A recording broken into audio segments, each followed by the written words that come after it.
ఈ వాగ్దానాల ద్వారా మీరు ఆదరించబడినట్లయితే తప్పకుండా ఇతరులకు షేర్ చేయడానికి ప్రయత్నించండి. Praise the lord. ప్రభు అయిన యేసుక్రీస్తు నామమున మీ అందరికీ శుభములు తెలియపరుస్తున్నాను. మరి ఈ రోజు పరిశుద్ధాత్మ దేవుడు మీకు ఇస్తున్నటువంటి వాగ్దానము, మీ యొక్క సమస్త వంశములు నీ యందు ఆశీర్వదింపబడును.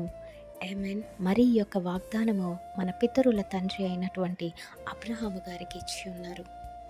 మరి అబ్రహాము గారు దేవునికి లోబడటం జరిగింది. దేవుని యందు విశ్వాసం ఉంచడం జరిగింది. ఆయన ఒక అన్యుడు అయినప్పటికీ కూడా దేవుని యందు విశ్వాసముతో, నమ్మకముతో దేవునికి ఇష్టమైన జీవితం జీవించి ఉన్నాడు. కనుకనే ఈరోజు ఆయన ఆశీర్వదింపబడటం కాదు, కానీ ఆయన ద్వారా భూమి మీద ఉన్నటువంటి ప్రతి వంశములు, అంటే మనము ఆశీర్వదింపబడ్డాము, దీవింపబడ్డాము. ఎందుకంటే దేవుడిని కలిగి ఉన్నాము. నిజమైన దేవుడు ఎవరో తెలుసుకొని బ్రతుకుతూ ఉన్నాము, జీవిస్తూ ఉన్నాము.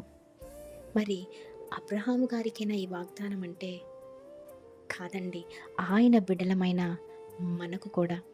మరి ఏ విధముగా ఈ యొక్క వాగ్దానము మన జీవితంలో నెరవేర్చబడుతుందంటే, ఎప్పుడైతే నీవు కూడా దేవుని యందు లోబడి ఉంటావో, మరి దేవుని యందు విశ్వాసము కలిగి జీవిస్తూ పరిశుద్ధముగా, నిందారహితులుగా ఒక మంచి సాక్షార్థమైన జీవితం కలిగి జీవిస్తావో, నిన్ను బట్టి నీ బంధుమిత్రులు, నీ రక్త సంబంధికులు, నీ ఇరుగు పొరుగు వారి చూసి వారు కూడా నిజమైన మారు మనసు రక్షణ పొందుకోగలుగుతారో, ఖచ్చితంగా వారు ఆశీర్వదింపబడతారు.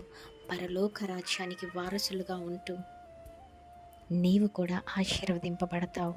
అందుకే అంటాడు కదా, లేఖనం సెలవిస్తూ ఉంది, మీరు లోకమునకు ఒప్పై ఉన్నారు అని. అంటే ఏంటండి అర్థము?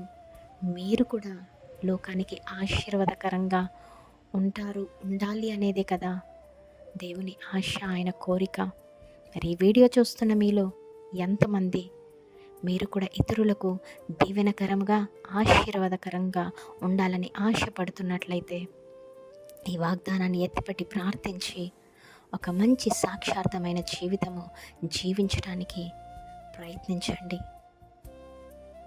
ఆమేన్. Praise the lord. Have a great day.